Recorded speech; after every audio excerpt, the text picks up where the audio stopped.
Hi viewers, అందరికీ నమస్కారం. Welcome to Sravya's recipes. Hi అండి, ఇవాళ మన రెసిపీ పెళ్లి భోజనాల్లో వడ్డించే బెండి ఫ్రై. అయితే ఈ రెసిపీ ఎలా చేయాలనేది చూద్దాం. మరి ఇక ప్రాసెస్ స్టార్ట్ చేద్దామండి. ఇదిగోండి, ఇప్పుడు బాండి పెట్టుకుని ఒక స్పూన్ ధనియాలు వేసుకుందాం, కొంచెం పచ్చిపప్పు మొత్తం కూడా వేయించుకుందామండి గోల్డ్ షేడ్ వచ్చేదాకా. ఇప్పుడు కొన్ని ఎండుమిరపకాయలు వేస్తున్నాయండి, అవి కూడా కొంచెంసేపు ఇలా వీటితో పాటు వేగనివ్వండి. ఇప్పుడు దించే ముందు కొంచెం జీలకర్ర వేసుకొని వేయించుకుందామండి. వేగిపోయినాయండి, తీసేద్దాము. ఒక జార్లోకి తీసుకుందాం. ఇవి ఇప్పుడు కొన్ని శనక్కాయ గుళ్ళు వేయించుకుందామండి. వేయించుకొని పక్కకు తీద్దాం. గోల్డ్ షేడ్ వచ్చేదాకా వేయించుకొని తీసేద్దామండి. అట్లానే 4 జీడిపప్పులు వేయించుకుందామండి. జీడిపప్పులు వేగిపోయినాయి, తీసేసుకుందాం మొత్తం కూడా. కొంచెం కరివేపాకు వేసుకుందామండి. ఇక్కడ వేయించుకొని పక్కన పెట్టుకున్నాం. వేగినాయండి, తీసేస్తున్నాను నేను.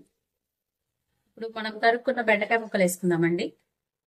కొంచెం పసుపు వేసుకోవాలండి, కొంచెం ఉప్పు, ఆయిల్. ఇందాక నేను ఆల్రెడీ పోసిందంతా కూడా ఫ్రైకి పోయిందండి. నేను మరీ డీప్ ఫ్రై కాదు, డీప్ ఫ్రైకి తక్కువ, కర్రీకి ఎక్కువ అన్నట్టు పోసుకోవాలి. ఇప్పుడు ఇది కంప్లీట్ గా మగ్గిపోవాలండి.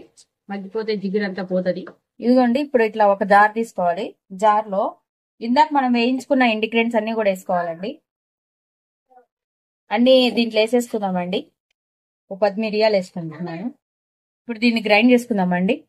ఇప్పుడు ఒక 5 వెల్లుల్లి రెమ్మలు వేస్తున్నా. ఇదిగోండి చూడండి, మొత్తం కూడా ఇలా పౌడర్ గ్రైండ్ చేసుకొని ఉంచుకోవాలి, పక్కన పెట్టుకుందాం. ఇదిగోండి, ఇప్పుడు చూడండి ఇట్లా వేగిపోయినాయి కదా. మనం ఫస్ట్ మనము పట్టుకున్నాం కదండి ఈ పౌడర్ వేసుకోవాలి. మొత్తం పౌడర్ వేసుకుందాం. మంచిగా ఒకసారి కలుపుకుందామండి. కొంచెం వేస్తున్నానండి. గ్లాస్ లో దించే ముందు కొంచెం ఉప్పు చూసుకోండి, ఉప్పు చూసుకొని వేసుకోండి. ఇందాక నేను ఇలా వేయించుకున్నానండి, వేయించుకుని అన్ని వేసేసుకున్నాం. ఇదిగోండి, ఇప్పుడు అయిపోయిందండి. మొత్తం బూందీ వేసేసుకున్నాం. ఇప్పుడు రెడీ అయిపోయిందండి. మొత్తం కూడా మనం ఒక బౌల్లోకి తీసుకుందాం.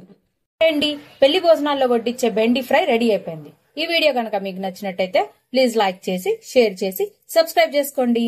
Thank you for watching Sravya's recipes.